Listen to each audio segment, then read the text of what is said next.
The following is an exclusive presentation of Jessup Broadcasting, the sports leader in Southeast Georgia. World famous.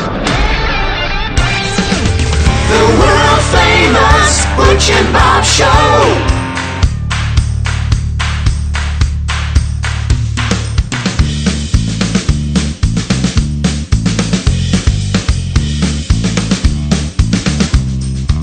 Good morning. You're listening to the Big Dog, WIFO FM in Jessup, 105.5 on your FM dial. Good morning, Butch Hubbard here with you along with Bob Morgan on this Thursday morning, the 10th day of Thursday. Randy, if you can't be here on time, just show up when you can. He is. See, the thing about it is Randy was on the radio with us for many, many years, and he knows that a certain time means a certain time. So, yeah, very, very, very efficient. He knows that. He didn't have to get here that much early because he can, kind of what's going on, when to show up, and that kind of stuff like that. We got Wade in this morning along with Randy this morning to talk about a big event coming up. It's now time for the world famous Butch and Bob Show, brought to you by the Wolf Animal Hospital on West Cherry Street, by the Women's Health Center in downtown Jessup, Murphy Builder Supply on Northeast Broad Street, and by Mike Birch Ford in Blackshear. And as I mentioned, we've got Wade Claxton this morning along with Randy Franks. Good morning, guys. Good morning. Good morning. How are y'all doing? Great, thank you. Doing good. We'll let Randy kick us off this morning. All right, tell us. We had y'all in the other day to talk about this big event coming up Saturday at the Jessup Drive-In on the Savannah Highway. Randy, tell us what's going on. Yeah, we have the Georgia-Florida Cool Rides event at the Drive-In. I think it's going to be a great time. We've been a little concerned about the weather, but the weather's looking lots better. I think it's going to cooperate with us, and we have a lot of people interested on Facebook and been calling in to some of our people, and hopefully we'll have a good turnout. Wade can tell you what the movies are going to be. Yeah, when we were here last time, we were still a little bit up in the air about how that was going to play out, but we did get it nailed down thanks to Ralph and Jamie. On Screen 1, we're going to have American Graffiti, followed by Fast and Furious 1. On Screen 2, it's going to be their normal movies that are playing out there currently, which is Aquaman and Bumblebee. Okay. So there's classic movies about cars for Friday, Saturday, and Sunday. Will be, first of all, American Graffiti, which featured all kinds of hot rods in that car, and of course that special drag race there at the end of the race. A lot of stars. A lot. It's amazing watching American Graffiti. There's a lot of stars that came out of that movie. Everybody from Ron Howard to what the rest of them, Richard Dreyfuss, and so many of them. Right. You look at that movie, and they were basically. Well, Ron wasn't unknown then, but he was known as Opie. Okay? And, you really hadn't seen him much since the Opie days. And then, boom, he's on that. And then next thing you know, Happy Days comes on, and then his career just takes off. Exactly. Of course, now he's barely known as a director than he is an actor. Yeah. And and then Richard Dreyfuss, from that to Jaws, and then on from there. Yeah. And Cindy Williams on to Laverne and Shirley, and it's just, star after star came from that movie, and it's all about the classic cars from back in the I guess that was 61, 62. Seems like there's a lot. It seems like there's a lot of movies that have that transition from the innocence of the 50s into the 60s around 62. You got Dirty Dancing, you've got American Graffiti, you've got a couple other movies that deal with that transition from the 50s into the 60s around 62. But you had the guy in there. I can't remember his name, but he's the one that was the hot rodder. The main character that had the hot rod. They did the drag racing there at the end and won. The yellow 32 Ford Coupe. Yeah, had that, which was kind of where they got Fonzie from Happy Days. Of course, Fonzie was on a motorcycle. Yeah, and that he couldn't ride. Yeah. Yeah, the show was over when he jumped the shark, and of course that term has been used since then for every TV show out there that's getting to that point where they have to do something desperate. They said, it's time to jump the shark. It's all from Fonzie jumping that shark back toward the end of Happy Days. And so let us tell you a little more about our event from the top. Tell us what's going on this Saturday. Of course, this is of course, presented by the Automall Classic Cruisers Car Club, the oldest car club in Wayne County. We've been around probably 18 years or so, and the Jessup Drive-In Theater. We're also co-sponsored by R&R Auto and Camper Sales, and they've made it possible for us to give these trophies away that we have. The gates open at 2 o'clock. We did get confirmation with that. Ticket sales will begin then, $5 per person to enter, and that allows everybody that comes in to experience everything. Bow and the Burners start at 3 o'clock with the pinup girls, and we're going to have a lot of other different things going on. We're going to have a few vendors and some swap meet folks trying to sell some stuff. The trophies we're going to give away is the best club participation, the person that traveled the farthest, the best 50s and 60s girl outfit, which the pinup girls will be in that group, and the best 50s and 60s guys that are dressed up like that. We're going to have 18 cool ride winners. We're going to have 50-50 drawing that we always, sell and split the purse with the winner. The club splits the purse with the winner. And we're going to raffle off a 50 styles food tray, that's set in the window with it's got fake food on it, just like it was in the days when you went to one of the places, like in American Graffiti at whatever that place was. You pull up and they set the tray on your window and it's got a bunch of food. So we're going to raffle that off. It's going to be $5 a ticket, and we're only going to limit it to 100 tickets. So we'll be doing that as well. Other than that, we're going to have a big time out there. As Randy already mentioned, the chance of rain has been dropping consistently now. It is 16% is what it said. Yeah, it's just supposed to be kind of overcast. The 20% chance of showers. The big chance of showers is not until after 8 o'clock that night. Yeah. So things are looking pretty decent for Saturday for this event that starts at 3 o'clock out of the Jessup Drive-In, put on by the Omaha Classic Cruisers. And as Randy mentioned, we've seen a lot of interest on social media. One of our sites is approaching 1,400 people were interested. This is our first event. Anytime you do an event for the first time, you really don't know how it's going to go. And that's like our cruise in, like Randy mentioned last week, that we had last Saturday. You never know. We had 70 cars at Hardee's. There was hardly room to move out there. I mean, it was just a great turnout. And of course, we've been promoting this now for about 4 months. So our expectations are good. However, and we hope to do this maybe every year and get bigger and bigger. Okay. And the event is called what once again?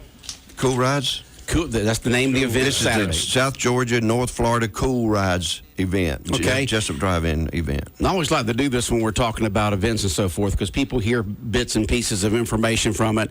All right, it starts at 3 o'clock in the afternoon Saturday at the Jessup Drive-In. The ticket sale starts at 2. They can go in and cars will let's lead them visually through what's going on and what they can expect to do during the hours they're there, okay? Okay. At 2 o'clock, they start selling tickets. We're going to direct all the cool rides, vendors, and swap meet folks to come to the left side of the first booth, and they're going to be given a number to go on their windshield. The general public will go to the right. Everybody goes through the ticket booth, which is booth 2, and they get they pay their $5 per person. There'd be 2 signs there. Cool rides, vendors, and swap meets go to the left front screen, and the general public goes to screen 2. We're going to have people with orange vests on directing the parking, starting up at screen 1 on row 1 through row 6, and we're going to be all the people will start parking there. The vendors and the swap meet folks will go around, and there'll be a position for them. Everybody goes to the registration table that's in a cool ride, a vendor or a swap meet. Registration table, they fill the form out so we can capture their information so that we can determine who is the best club participation, who traveled the farthest, and have contact information for the future. And the vendors the vendors get in there and the public can go in and just start looking at all these cars. Yeah, they can start looking at the cars start coming in, and then it's going to be an hour for all that to transition and everybody get set up and take place, and then Bow and the Burners start playing at 3 o'clock. All right, the band Bow and the Burners start playing at 3. Are they going to be set up like in front of one of the screens or something? No, it's going to be in front of screen 1. Everything's going to focus on screen 1. Okay. And they play All-American Rockabilly, Bow and the Burners, starting at 3 o'clock. Rockabilly Trio, and 50s, 60 Car Girls will be there also. Now, are these girls that do this on a regular basis? Actually, there is a national organization called the Luscious Ladies. Okay. And this is a chapter out of Jacksonville, Florida. Okay. And they go, in this particular case, they go where Bo and the Burners play. Mm-hmm. I'm sure they have some sort of an agreement worked out. Okay. And we've seen the ladies before. You know, they're dressed 50s, 60s, and they got their hair done up in a certain they're way. looking good like the 50s, huh? Yeah, man. And then, of course, folks will be able to do that. The band will play for, a couple of hours or something like that? Yeah. And then what happens around 5 o'clock then once the band gets through? Well, we're going to have to do the trophies. Randy? We'll need some time to hand out and award the trophies to the winners. As I think we already mentioned, we have most club participation, the club that has the most people there. Yeah, I see the whole list right here. Yeah, it's a list of things, and then we'll select the top cars, you know. Okay, let's say somebody's sitting there right now and they say, yeah, I got a pretty good, cool car or truck. And, of course, it doesn't have to be a classic, folks. Doesn't have to be. It can be something all the way up to a 2018 as long as it Exactly. looks cool and so forth. Cars. Cars, trucks. Cars, trucks, motorcycles. Rat rods. Okay. Rat rods, And how do that's they, right. let's say, I want to enter. How do they do that? They come in and pay their $5. They just drive up, pay their $5? And then they come around and we give them a number and they go register. And once they do that, then then we know where they're located and we have the information on them, on their car and who they are and all that. And then Randy leads up the judging. He always does that for us at our big show coming up in April again this year. And we're going to keep it simple. It's basically the judges who they prefer, And, the general public, they start showing up around 2 or 3 o'clock in that area. How much is it for them to get into? $5. $5. $5 for everything. Yeah. And, of course, if you want to see those two classic car movies, the American Graffiti, and then also after that, Fast and Furious 1, both of those will be on Screen 2. Fridays. Screen 1. On Screen 1. 7 o'clock. 7 o'clock on Friday, Saturday, and Sunday. So That's just $5 to see those two classic movies on the big screen 3 nights in a row. Right. And, the logic behind that, and it was good business as far as Ralph and Jamie is concerned, they had to pay extra for these movies, so they're taking advantage of the 3 days that they had to rent them for. Friday, Saturday, and Sunday nights. So if you can't make it Saturday for some reason, you can still see these two classic car movies on Friday night, then of course Saturday during the event, and then on Sunday at 7 p.m. Exactly. And see American Graffiti on the big screen. And of course that's back when drive-ins were in their heyday. And that's where people went and saw movies a lot. And of course you got Fast and Furious 1 that started off that great franchise, and which has just grown big time. It has. So that'll be great to see that too. Yeah, it's going to be fun. It's going to be a great time. Looking It's all forward to this it. Saturday at Jessup Drive-In. Yep. $5 to get in, starting around 3 o'clock. You got the band playing starting at 3 o'clock. Bo and the Burners playing rockabilly music. The cars will be there. They'll all be set up inside. People will be able to look at them. Is there going to be a People's Choice Award, or is that just going to be judges doing it this time? Judges, yeah. Just judges. Now, will the concession stands be open the entire time during this? Yes. We got confirmation from Jamie on that. 2 o'clock, they're going to start the ticket sales, and they will have the concession open, and it will be open until they close that night. Okay. And then also each one of those nights on Screen 2 will be their two regular movies, which will be Aquaman. That's just everybody who's seen that movie just absolutely loves it. And, of course, it's got critical acclaim. It's amazing. And then the new kind of action movie, Bumblebee, will also be on Screen 2 all 3 of those nights. Right. That's right. Great deal.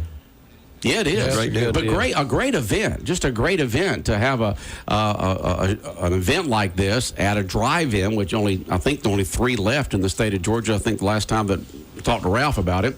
And it's just great to have that right here in Jessup. It is. It is. It ought to be fun. Exclusive. Yeah, we appreciate the cooperation of Jamie and Ralph Hickox, and they've done a good job helping us put this together. I want to thank them. Come on out and enjoy. Yeah, the reason why I'm looking at my phone right now is Ralph has sent me several messages this morning. I'm making sure I'm not missing anything. Yeah, I think that's good. He sent me Even sent me some information on how I can lose weight. I don't know if he's trying to say something or what. He said, oops, I didn't mean to send that. Hey, let me mention something else. Too. I know our club is supporting the Fairhaven event coming up February the Thursday night, the 28th. We're going to be using at least a dozen of our classic cars to move people for the Fairhaven event from around back at the bank around to the front and drop off all their participants, downtown. In downtown. So we're happy to support the Strand because the Strand helps us, particularly when we have our big show there in April. Because now everything's changed on Cherry Street now that the Strand is there. It's a busy, busy place. Yeah, the Strand has really made it busy down there, and of course Ralph adding in and Jamie adding in that bistro down there is going to be great. It is. And the downtown, Jessup, I know that a lot of folks who come through, especially officials from other towns throughout the state of Georgia, if they drive through Jessup, they have got to be jealous of how vibrant and active our downtown area is. Yeah, and the Strand has really made it that way. And of course, having the professional buildings down there in that new section that was added on after the fire has really added to it. And then of course you got a lot of good entrepreneurs down there, business owners that have taken the chance and opened up businesses in those empty spaces that came available over the last few years. True. So it's just great. But this is a great event that y'all having on Saturday. I think it's going to be a lot of fun, bring a lot of folks to Jessup and Wayne County. Folks going to have a good time out there at the Jessup Drive-In, seeing all these classic vehicles, hearing the Rockabilly Band, Bo and the Burners, seeing the Car Girls at the concessions, the two movies with American Graffiti and Fast and Furious 1, starting at 7 o'clock on Screen 1. Just a great time starting around 2 o'clock, 3 o'clock on Saturday afternoon, going to all the way until the movie's over. Exactly. And I want to thank the city of Jessup. They're allowing us to use their portable stage out there for Bo and the Burners. They're dropping that off Friday afternoon, so thank the city of Jessup. Anybody else y'all need to thank? Well, thank everybody. Y'all come on out. Wade, I was just looking at you, and of course, last time I was talking about the fact that you don't need to dress up to look like no, that I'm dressed. You're dressed day. already. Yeah. But looking at right there, I'm a big fan of the Expendable movies. I've got 1, 2, and 3. Me too. With Sylvester Stallone. I love them. You need to be an extra in one of those movies. You got the black leather jacket. You got the skull right there on your lapel. Right. Right. You got the big skull rings and stuff like that, exactly. like Sly does in the movies. See, you could send your picture out there and say, I want to be an extra in your next movie, and I guarantee you they'll probably, that looks good. You got that look. Thank you. I work on it. See, one day I realized that I was average like most everybody else, and I fixed it. I never want to be average You were anymore. just an average person. Yeah, you said, I never want to be change average. That. Yeah, so you started riding the bikes, wearing the leather, and just having a good old time. How about this cool haircut? Josh haircut. Yeah, Josh Atkinson haircut. If you want a cool man haircut, go see Josh Atkinson. How much Brill cream did you have to use on that? Just a little dabble, do you? We appreciate it. All right, gentlemen. Anything else, Randy? I was just going to say, I'm going to need a great artist to get me fixed up looking like a 60s. We'll paint some sideburns on him. Yeah, put some big sideburns down there. Have a good time. All right. Thank y'all. Take care, gentlemen. Thank y'all. We'll be back with more of the world-famous Butch and Bob Show in just a moment. Good morning. Oops, I hit the wrong button. Okay. I started it and then stopped it accidentally. Big Dog Country Radio, WIFO 105.5 FM in Jessup. World-famous Butch and Bob Show for this Thursday morning, the 10th day of February. And, Bob, that ought to be a great event out there. Yep. Sounds like a fun time. Fun time. Hopefully, like I said, the weatherman will cooperate. Yeah, it's got to be. Right now, it's looking just kind of overcast a little bit, but the 50% chance of rain doesn't start until after 8 o'clock at night. It's just 20% during the day. So the weather looking better than it was a couple of days ago for the weekend. And this should be a great event out there and bring a lot of folks to Wayne County. And everybody can have a good time out there at the Jessup Drive-In for this great event being put on by the Omaha Classic Cruisers. And then, of course, they were talking about the Fairhaven event coming up in downtown Jessup there in the Strand area. The 28th, did they say? February 20th, last day of February. Last day of February in downtown Jessup. Thursday night, I believe. Yeah, Thursday night, because we had those folks on, and they'll be back on again from Fairhaven to give us an update on that big event coming up in downtown Jessup that's going to be put on by Fairhaven, a fundraiser for Fairhaven in downtown Jessup. 105.5 FM in Jessup, Big Dog Country Radio, WIFO. Well, Bob, they're playing the old, the cakewalk thing where everybody walks around and sits down in a different chair. Today, have the coaches sat down and been hired at compared to yesterday? I mean, the coaches are just bouncing from one team to the next, both in the pros and college, right? Just musical chairs. So. Georgia wanted their program to be like Alabama. It's just like Alabama. Coordinators are leaving every year. So that's one of the things that get more coordinators. Chuck Oliver was talking about. After the next day, the championship game was on Monday, and I guess it was Tuesday. Chuck Oliver, our AM station, Fox Sports Radio, 1370 AM, 1370 on your AM dial, 1370 AM. The Buzz, WLOP is all sports talk all the time with Fox Sports Radio. We deviate from that from 5 to 7 with the Chuck Oliver Show from Atlanta. Chuck Oliver, of course, talks college football all year long. I mean, even when college football's not playing, he talks college football all year long. And he was talking about that the staff there at Clemson has been there for several years. And that's probably going to change now, the fact that they're getting, they're national champs. But that group of coaches and crew have been there for several years, where, like at Alabama, they come, they go, they come, they go, they come, they go. And he said, that builds a consistency there in the program.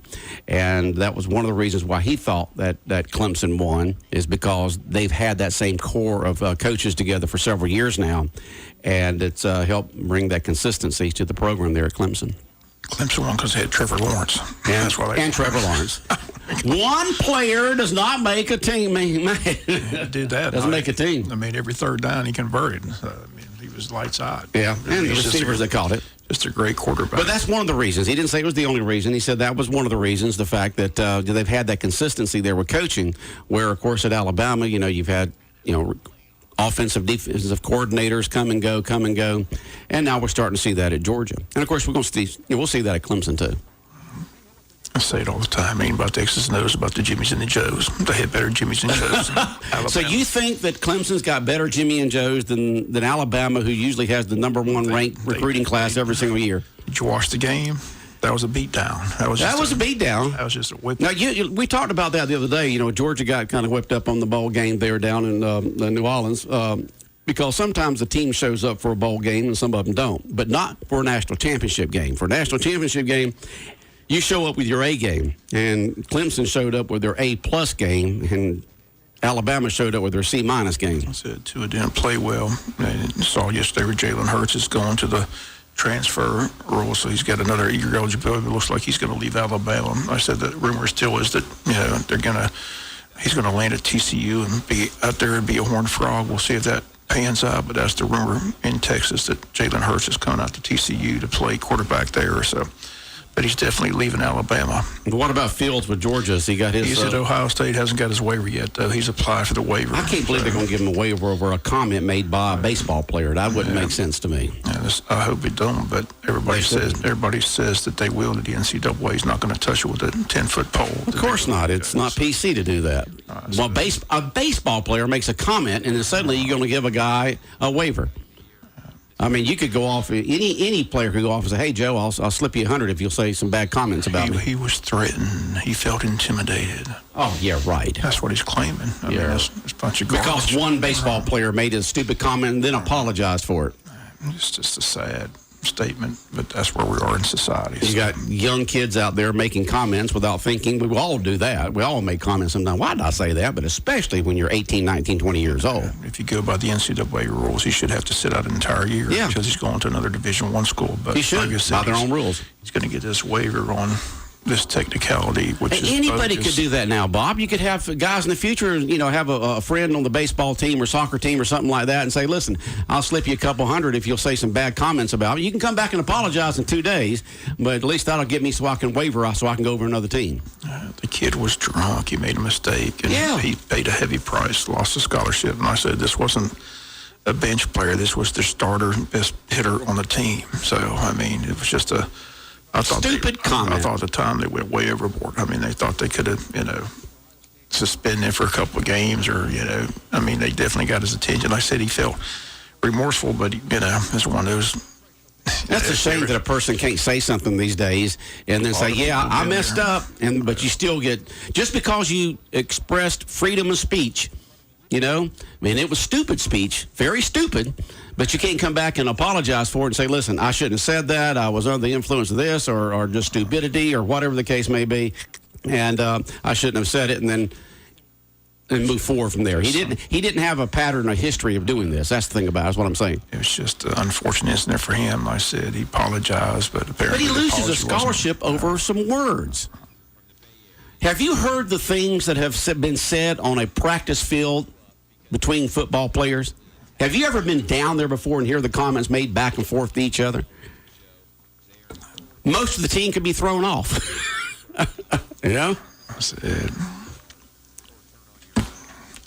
what's interesting is they had a guy from Dog Nation on TV yesterday saying that they were just saying, why did Chaney leave Georgia and why didn't Georgia try to keep him? They said that Kirby wasn't really interested in keeping him, that he was glad to see him go. So okay. I thought that was pretty interesting. But Phil Fulmer, the AD at Tennessee, apparently wanted Chaney. Chaney had been at Tennessee before, and they just wanted to, this would be the fourth offense coordinator at Tennessee in the last 4 years. Oh, wow.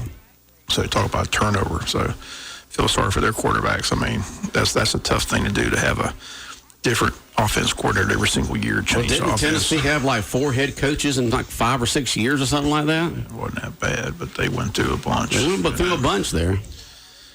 George will be fine. I said they got plenty of talent.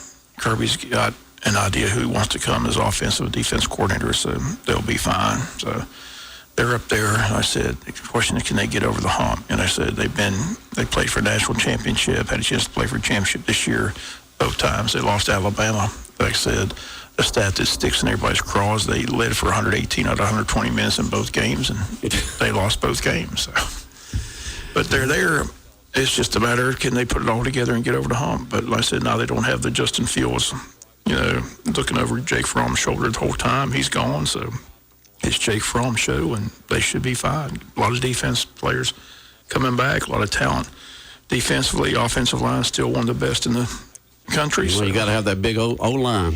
They got some, all the difference in the some world. good running backs coming in, so George will be in the mix, but so will Alabama. But the thing is, everybody's getting better. Jimbo Fisher's got that program rolling to Texas A&M. We got them on the schedule this year. Tennessee's going to improve. Florida's getting better with Mullins. So the SEC just continues to get better and better, and it's tougher and tougher. It was interesting to see that Georgia and Florida in the final poll ended up tied for 7. It's just going to be very difficult to go undefeated in that SEC, because that's a grind. It's a grind, week in, week out. Well, tomorrow we'll talk about the playoffs for the NFL tomorrow. We'll talk about that, the 2 games on Saturday and the 2 games on Sunday, and try to get your thoughts and feelings about those, okay? Just glad we're carrying those games. Like I said, Tony Baselli did a great job on one of those games. Yeah, I listened to them. They were great. Westwood One does a good job on the coverage. All right, Bob, have a good day. World famous Butch and Bob Show, brought to you by Mike Birch Ford in Black Sierra, by Murphy Builder Supply, Northeast Broad Street in downtown Jessup, and also in downtown Jessup, the Women's Health Center on Cherry Abroad, and by the Wolf Animal Hospital located on West Cherry Street. The world famous Butch and Bob Show.